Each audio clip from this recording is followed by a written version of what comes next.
오늘 말씀은 요한복음 1장 19절로 28절까지의 말씀입니다. 요한복음 1장 19절로 28절까지의 말씀 한 목소리로 합독하십니다. 유대인들이 예루살렘에서 제사장들과 레위인들을 요한에게 보내어 내가 누구냐 물을 때에 요한의 증언이 이러하니라. 요한이 드러내어 말하고 숨기지 아니하니 드러내어 하는 말이 나는 그리스도가 아니라 한데 또 묻되 그러면 내가 누구냐 내가 엘리야냐 이르되 나는 아니라 또 묻되 내가 그 선지자냐 대답하되 아니라 또 말하되 누구냐 우리를 보낸 이들에게 대답하게 하라. 너는 내게 대하여 무엇이라 하느냐 이르되 나는 선지자 이사야의 말과 같이 주의 길을 곧게 하라고 광야에서 외치는 자의 소리로다 하니라. 그들은 바리새인들이 보낸 자라. 또 물어 이르되 내가 만일 그리스도도 아니요 엘리야도 아니요 그 선지자도 아닐진데 어찌하여 세례를 베푸느냐. 요한이 대답하되 나는 물로 세례를 베풀거니와 너희 가운데 너희가 알지 못하는 한 사람이 섰으니 곧 내 뒤에 오시는 그이라. 나는 그의 신발끈을 풀기도 감당하지 못하겠노라 하더라. 이 일은 요한이 세례 베풀던 곳 요단강 건너편 베다니에서 일어난 일이니라. 아멘. 이는 살아계신 하나님의 말씀입니다. 아멘. 오늘 저는 내 자리, 내 사명, 나는 누구인가? 라는 제목으로 함께 은혜를 나누려고 합니다. 이제 어제 말씀에 예수님은 누구신가? 예수님의 정체성에 대해서 예수님은 빛으로 이 세상에 오셨다 했습니다. 빛이 어둠을 비추되 어둠은 깨닫지도 못하고 이기지도 못합니다. 왜 오셨느냐? 예수님은 왜 오셨느냐? 하나님을 나타내시려고 오셨습니다. 그 하나님을 나타내려고 오시는 일에 무엇으로 오셨냐? 말씀 로고스로 오셨습니다. 말씀으로 오셔서 말은 그것을 표현하고 전달하고 계시하려고 오셨습니다. 그런데 이 예수님의 일에 쓰임받은 사람이 있습니다. 그 사람은 세례 요한입니다. 세례 요한에 대해서 이제 누가복음에서는 세례 요한의 탄생에 대해서 자세히 이야기합니다. 그는 태어날 때부터도 기적으로 태어났습니다. 그리고 신약에서 가장 큰 자라고 마태복음 11장 11절 마태복음 11장 11절 여기에서 요한을 어떻게 정의하느냐. 마태복음 11장 11절 내가 진실로 너희에게 말하노니 여자가 낳은 자 중에 세례 요한보다 큰 이가 일어남이 없도다. 그러나 천국에서는 극히 작은 자라도 그보다 크니라 했어요. 10절에 내가 내 사자를 내 앞에 보내노니 그가 내 길을 내 앞에서 준비하리라. 예수님에 앞서서 사자를 보냈는데 바로 이 사람이 세례 요한이고 세례 요한은 여자에게서 여자가 낳은 자 중에 더 큰 자가 없다고 말씀하실 정도로 요한은 특별한 사람입니다. 그런데 그 세례 요한은 자신의 정체성에 대해서 묻는 자들에게 어떠한 자세로 어떻게 대답하는지 오늘 말씀을 상고하여 보면서 그러면 나를 이 땅에 보내신 하나님 나의 정체성은 무엇이고 나는 누구이고 그러면 내 사명은 무엇인지 말씀을 통하여 상고해 보도록 하겠습니다. 오늘 보니까 19절에 유대인들이 누구를 보내느냐? 예루살렘에서 제사장과 레위인들을 요한에게 보냅니다. 그런데 그 유대인은 누군가 하면 24절에 그들은 바리새인들이 보낸지라 했어요. 그러니까 바리새인들이 요한에게 제사장과 레위인들을 보내면서 좀 그 사람이 누구인지 그 정체성에 대해서 좀 알아오라 합니다. 그러니까 내가 누구냐 이렇게 물어봐요. 이 제사장과 레위인들은 어떤 사람들이죠? 이들은 영적 지도자입니다. 이들은 구약에 능통한 사람들입니다. 그리고 분명히 이사야 말씀을 통하여서 하나님이 세례 요한과 같은 선지자를 보낼 것을 말씀하셨습니다. 그렇다면 그들은 요한이 하고 있는 일들을 보면서 저 사람이 바로 그 사람인가 하는 질문을 가졌어야 하는데 그들은 아무 생각이 없습니다. 이것은 그 당시 영적 지도자들의 무지함을 드러내고 있습니다. 그때 요한이 그렇게 말합니다. 요한이 드러내어 말하고 숨기지 아니합니다. 여기 지금 내가 누구냐 하고 묻는 거는 정말 궁금해서 묻는 게 아니고요. 빌미, 그를 사로잡을 빌미, 죽일 빌미를 만들어서 그를 없애려고 하는 말입니다. 그 앞에 보통 사람들은 어떠한 자세를 갖느냐? 두려워서 그냥 얼버무리거나 하지 않고 요한은 자신을 숨기지 않습니다. 담대하게 말합니다. 무엇이라 말하죠? 나는 그리스도가 아니라 이렇게 이야기합니다. 이 묻는 의도는 왜냐하면 요한은 그때 세례를 줬죠. 그리고 사람들에게 회개를 선포했습니다. 그런데 이 세례를 준다는 것은 자기들이 가지고 있는 그 종교적 체계, 그 체제 안에서 보면 그 사람은 이단인 거죠. 침해자인 거죠. 그러기 때문에 그들은 그를 없애려고 하는 의도를 가지고 있습니다. 또한 그에게 회개를 선포하자 많은 사람들이 그에게 와서 세례를 받고 그들이 회개하기 시작합니다.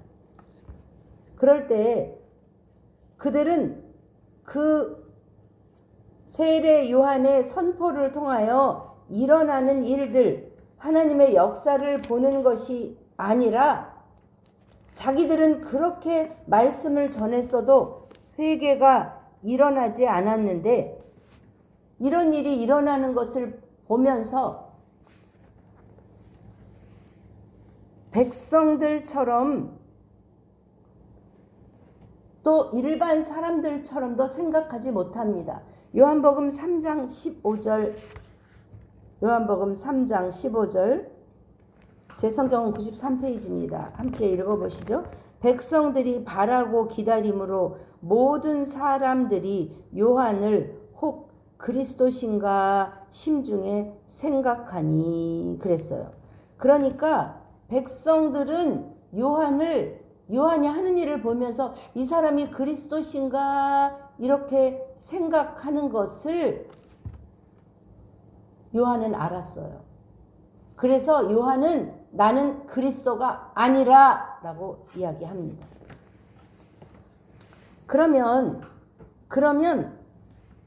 또 묻대. 그럼 네가 엘리야냐? 아니라.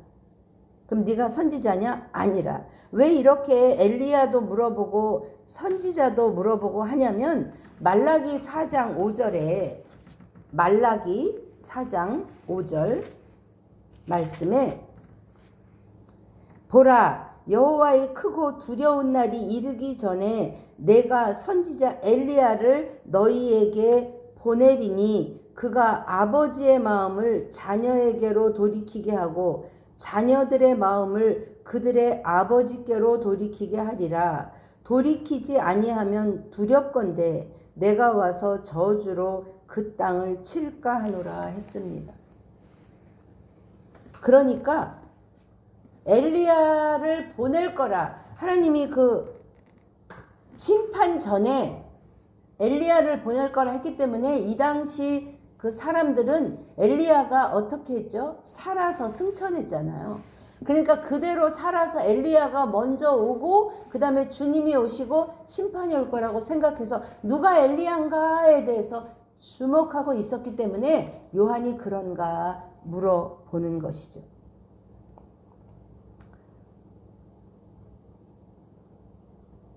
그런데 나는 아니라고 이야기했어요. 나는 엘리야가 아니다 라고 이야기했는데 누가복음 1장 17절 누가복음 1장 17절에서는 어떤 이야기를 하느냐. 누가복음 1장 17절에서는 세례 요한에 대해서 이렇게 이야기합니다. 그가 또 엘리야의 심령과 능력으로 주 앞에 먼저 와서 아버지의 마음을 자식에게 거스르는 자를 의인의 슬기에 돌아오게 하고 주를 위하여 세운 백성을 준비하리라. 이것이 바로 세례 요한의 그 출생을 예고하면서 천사가 이야기한 거예요. 그러니까 사실 그 사람들이 바라던 엘리야는 아니었지만 사실은 엘리야의 역할을 하기 위해서 요한이 온 거죠. 아까 말라기서 4장 5절 말씀에 아버지의 마음을 자녀에게 자녀의 마음을 아버지에게로 돌이키게 하겠다. 누구를 통해서? 엘리야를 통해서. 그런데 오늘 누가복음 1장 17절 말씀에 세례 요한이 엘리야의 심령과 능력으로 주 앞에 와서 아버지의 마음을 자식에게 이렇게 돌아오게 하겠다.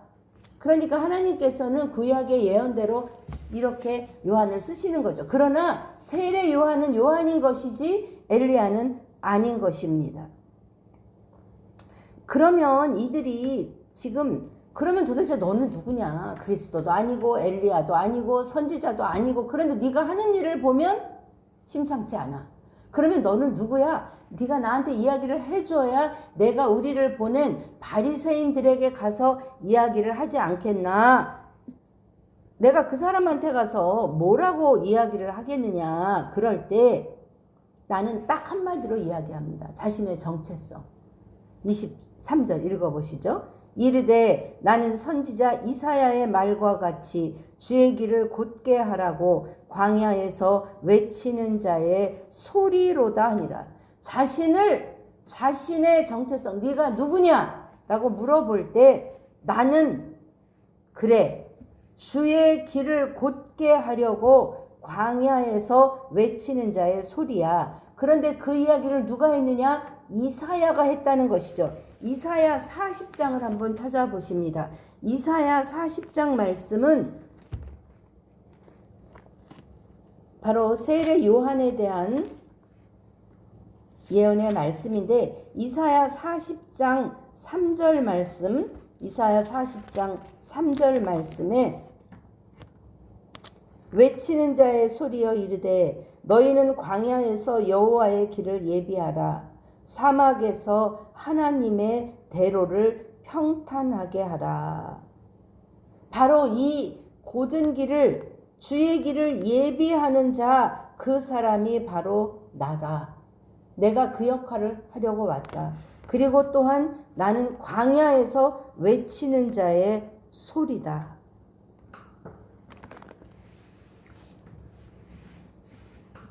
여러분, 그런데 우리 한번 왜 이 세례 요한은 사람들이 많이 모이는 예루살렘 성전에서 또 사람들이 많이 모이는 예루살렘 그 성 근처에서 외치지 않고 왜 광야에서 외칠까요? 광야에서.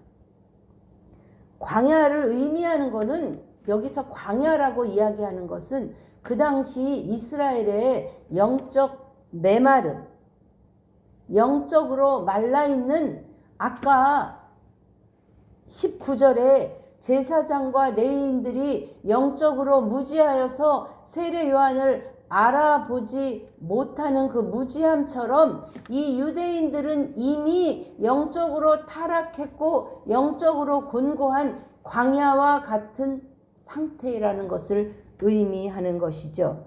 그 광야에서 외치는 자의 소리라. 왜 외치느냐? 무엇을 외치느냐? 주의 길을 곧게 하라. 요한이 자기 자신에 대한 정체성을 분명히 알고 있습니다. 사랑하는 여러분, 나는 누구일까요? 내 자리는 어떤 자리일까요? 내 사명은 어떤 사명일까요? 여러분은 누가 그렇게 묻는다면 나의 정체성에 대해서 분명히 말할 수 있습니까? 오늘 하루 세례 요한의 이 말씀을 통해서 주 안에서 내 정체성을, 내 사명을 되돌아보며 확고히 하는 저와 여러분 되시기를 주님의 이름으로 축복합니다. 성전에서 외치지 않은 이유는 더 이상 하나님이 성전에 계시지 않기 때문입니다. 그들이 주장하고 그들이 드리는 예배는 이미 빈 껍데기, 죽어있는 예배일 뿐이고요. 외형은 있으나 생명이 없는 예배이기 때문에 그러합니다. 주의 길을 어떻게 곧게 하죠? 오직 회개함으로. 그래서 세례 요한이 외치는 것은 회개입니다. 사랑하는 여러분, 올 한 해를 맞이하면서 우리는 개인적으로나 국가적으로 회개할 일들이 너무 많이 있습니다. 바라기는 말씀을 읽는 동안에 빛 대신 주님께서 우리를 조명하셔서 우리 안에 곧게 다듬어야 할 길, 또 돌이켜야 할 일, 깨끗하게 닦아져야 할 일, 회개함으로 그런 일들이 우리의 삶에 넘쳐나기를 주님의 이름으로 축복합니다. 이렇게 내 자신에 대해서 이야기했을 때 그들은 이분이 구약의 예언대로 이사야의 말씀대로 말라기의 말씀대로 이 땅에 오신 분이구나 라고 생각하지 않고 따지는 거죠. 그러면 네가 그런 사람도 아닌데 네가 어찌해서 이렇게 세례를 베풀 너는 자격이 없다는 거죠. 사랑하는 여러분, 우리가 하나님의 사명을 감당할 때 여기 지금 나는 소리라 그랬잖아요. 외치는 자의 소리. 소리는 우리 앞서 어제의 설교에 그리스도는 뭐죠? 그리스도는 말씀이라 그랬어요. 로고스라 그랬죠. 그 로고스가 말씀으로 오셔서 하나님을 계시하는데 이 요한이 뭐냐? 나는 말씀이 아니다. 나는 뭐다? 소리다. 무엇을 외치는 소리죠? 말씀은 이미 존재했어요. 그죠? 그 존재, 소리 이전에 말씀은 태초부터, 태초에, 그 태초는 창조가 있기 전부터 이미 존재한 그 말씀을 전하는 도구예요. 다시 말하자면 진리 대신 예수님, 그 예수님을 전하는 도구로 말씀이 알려지는 소리는 들릴 뿐이지만 제가 지금 이야기하는 이 소리는 들릴 뿐이지만 사라집니다. 물론 녹음하면 들을 수 있죠. 그런데 그 소리는 무엇이냐? 소리는 보이지 않아요. 소리는 자신을 드러내지 않아요. 소리는 무엇이냐? 그 말씀, 생명의 말씀을 전하는 도구일 뿐이에요. 그 도구는 또 무엇이죠? 그렇기 때문에 그 소리를 통하여서 주님을 로고스 대신 주님, 말씀의 본체 대신 주님을 보게 하는 그 역할입니다. 세례 요한은 그 역할을 알았고 끝까지 그 역할을 잘 감당한 줄 믿습니다. 사랑하는 여러분, 그런데 이 사명을 감당할 때 소리의 역할을 할 때 소리를 잘 못 내는 경우가 있다는 거죠. 어떤 경우에 소리를 잘 못 낼까요? 첫째, 내 안에 말씀이 없으면, 내 안에 깨달음이 없으면, 내 안에 할 말이 없으면 나는 소리 내지 못합니다. 내 말이 아닌 하나님의 말씀이 내 안에 가득하여서 어디에서도 입을 벌려 하나님의 말씀을 외치는 저와 여러분 되십시다. 아멘, 아멘. 그러면서 이런 이야기를 해요. 26절 말씀입니다. 요한이 대답하되 나는 물로 세례를 베풀거니와 너희 가운데 너희가 알지 못하는 한 사람이 섰으니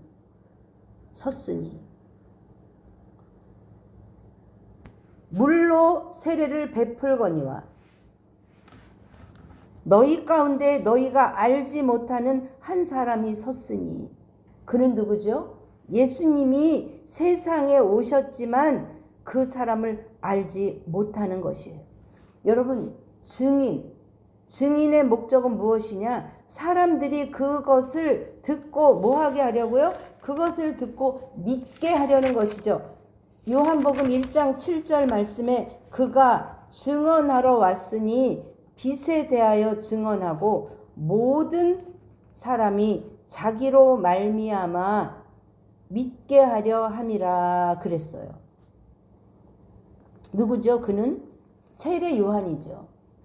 요한이 빛에 대해서 증언한다는 것은 그 증언은 사람들로 하여금 믿게 하려고 증언하러 왔어요. 요한복음은 왜 기록됐느냐? 예수님이 하나님의 아들임을 믿게 하려고 기록했습니다. 그런데 그는 예수님이 세상에 오셨지만 1장 10절에 세상은 그를 알지 못하였다 했어요. 그러면 지금 너희 가운데 너희가 알지 못하는 한 사람이 섰으니, 이 이야기는 지금 이야기하는 이 가운데 예수님이 계시다는 의미는 아니에요. 그러나 이미 예수님 오셨죠. 세례 요한의 출생 6개월에 예수님 출생하셨죠. 지금 오셨죠. 그런데 이미 오셨는데 그것을 알지 못한다는 거예요. 이것을 그 당시에 그 역사적 상황, 시간적 상황에서 그리했지만 우리의 오늘의 삶에 우리가 대입해 보자면, 우리가 예배 드릴 때 또 우리의 어떤 삶 가운데 예수님이 정말 함께 하시고 예수님이 주인 되시며 예수님이 빛으로 예수님이 드러나는 일에 내가 사용되어지고 있는가? 아니면 내 이름, 내 존재, 그저 내 교회 명성을 알리기 위해서 우리 가운데 계신 예수님은 그저 저 한 구퉁이에서 울고 계시는가? 우리는 그 예수님을 알아보는가? 우리가 오늘 한번 생각해 보아야 할 것입니다. 그러면서 요한은 나는 그분의 신발끈도 풀기에 감당치도 못한다. 신발끈은 뭐죠? 신발끈을 풀으려면 어떻게 해야 돼요? 내가 그 사람의 머리 아래 엎드려져서 머리를 숙이고 신발끈을 푸는 그 자세를 한번 생각해 보세요. 이것은 무엇이냐? 그의 권위 앞에 내가 순종하겠다는 거죠. 나는 그만큼 겸손함과 내 자리를 아는 것이죠. 사랑하는 여러분, 우리는 오늘 하루 살아가면서 내 주인의 자리에 누가 계신지 깨어있는 하루 되십시다. 그 자리에 예수님이 오시면 얼른 알아보고 예수님께 그 자리를 내어드리고, 우리가 할 일이 있다면 세례 요한처럼 그저 외치는 자의 소리, 그분을 증언하며 말씀을 알리는 우리의 역할을 잘 감당하십시다. 그러려면 나는 누구인가? 내 자리는 어디인가? 내 사명은 무엇인가? 깨닫되 그 모든 것이 주께로부터 왔음을 고백하며 겸손하게 감당하는 저와 여러분 되십시다. 저는 오늘 부름받아 나선 이 몸 찬양 불렀습니다. 이 찬양은 제가 사명 받기 전에 즐겨 불렀던 찬양입니다. 부름받아 나선 이 길을 갈 때에 그 길이 큰 길이든 작은 길이든 우리 안에 이렇게 고난과 때로는 협박과 때로는 죽음의 위험을 당하는 어려움도 있을 것입니다. 그러나 그러나 부름받아 나섰다면 이 사명을 끝까지 세례 요한과도 같이 예수님과도 같이 끝까지 믿음으로 감당하는 저와 여러분 되십시다. 그런데 오늘 28절은 이렇게 이야기합니다. 이 일은 요한이 세례 베풀던 곳 요단강 건너편 베다니에서 일어난 일이니라. 왜 꼭 이 일이 베단이라는 말을 안 써도 될 텐데 왜 이렇게 베단이라는 말을 썼을까? 여기는 의미가 있어요. 베단이라는 뜻은 벳은 집이죠. 벳엘 하나님의 집, 벳들레헴 떡집, 벳다니 이것은 뭐냐면 통과하는 집이라는 거예요. House of Passage 통과하는 집인데 무엇을 통과했냐면 여호수아가 요단강을 건넌 기념으로 그 지역의 이름을 베단이라고 했다는 것이죠. 이 도시는 지금 어떤 도시로도 볼 수 있느냐? 사사기 7장 24절에 보면 사사기 7장 24절 기드온이 제 성경 374페이지 기드온이 사자들을 보내어 에브라임 온 산지로 두루 다니게 하여 이르기를 내려와서 미디안을 치고 그들을 앞질러 벳바라와 그랬죠. 네, 벳바라 여기에 있는 벳바라랑 같은 지역으로 봅니다. 벳바라와 요단강에 이르는 수로를 점령하라 하매 이에 에브라임 사람들이 다 모여 벳바라와 요단강에 이르는 수로를 점령하고 했어요. 그러니까 여기에 이렇게 베단이라는 지역의 이름을 넣은 것은 뭐죠? 그것은 요단강을 건너서 요단강 건너편과 요단강 건넌 이후는 다른 거예요. 우리는 그런 죽음 같은 것을 통과하고 새로 세워진 베다니. 앞으로 이제 베다니에서 또 여러 일들이 일어납니다. 이 베다니는 결국 무엇이냐? 요한이 누가복음 1장 17절에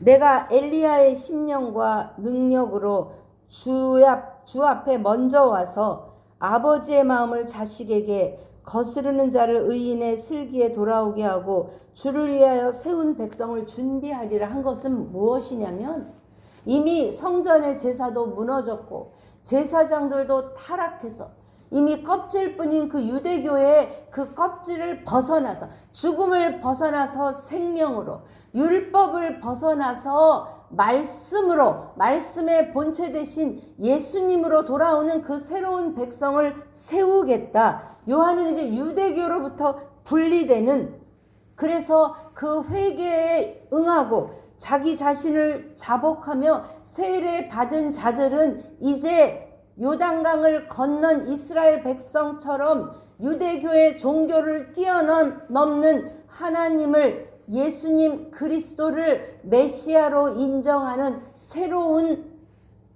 나라, 새로운 민족, 새로운 백성이 될 것이다 라는 것을 의미합니다. 사랑하는 여러분, 오늘 내가 건너야 할 요단강은 무엇일까요? 오늘 내가 들어야 할 소리는 무엇일까요? 오늘 내가 전해야 할 소리는 무엇일까요? 여러분의 정체성은 무엇입니까? 나는 누구입니까? 내 자리는 어디입니까? 내 사명은 어디입니까? 사도 세례 요한과 같이 그것을 정확히 깨달아서 오늘 이 하루 부르신 곳에 사명 감당하는 저와 여러분 되시기를 주님의 이름으로 축복합니다. 아멘. 하나님 감사합니다. 세례 요한은 자신의 정체성에 대해서 분명히 알았습니다. 있어야 할 자리, 떠나야 할 자리를 구별한 사람입니다. 그래서 그는 예루살렘이 아닌 성전이 아닌 광야에서 외치는 자의 소리가 되었습니다. 하나님 우리 각자에게도 주어진 사명이 있습니다. 올 한 해 우리 각자와 우리 가정과 우리 교회에게 하나님이 주신 사명을 깨달아 그 사명을 넉넉히 감당하는 우리들 되게 하여 주옵소서. 그러기 위해 우리 안에 외칠 것이 있어야 합니다. 들을 것이 있어야 합니다. 채워질 것이 있어야 합니다. 그것이 주님의 말씀 될 줄 믿습니다. 그래서 하나님, 우리가 오늘 이 하루 또 하나님 그 죽음의 요단강을 건너 하나님 생명을 무릅쓰고 그 강을 건너 하나님 구별된 자로 하나님의 보호하심 아래 인도하심 아래 살아가는 한날 되게 하옵소서. 이 나라와 이 민족을 주님의 손에 맡깁니다. 아무리 봐도 답이 없습니다. 하나님, 우리의 지혜로는 답이 없습니다. 하나님, 주님 불쌍히 여기시고 하나님 길을 내시고 답을 내시고 하나님의 방법으로 살아계신 하나님, 어미하신 하나님 그 하나님 앞에 무릎 꿇고 돌이켜 하나님이 하시는 일을 보게 하옵소서. 예수님의 이름으로 감사하며 기도합니다. 아멘.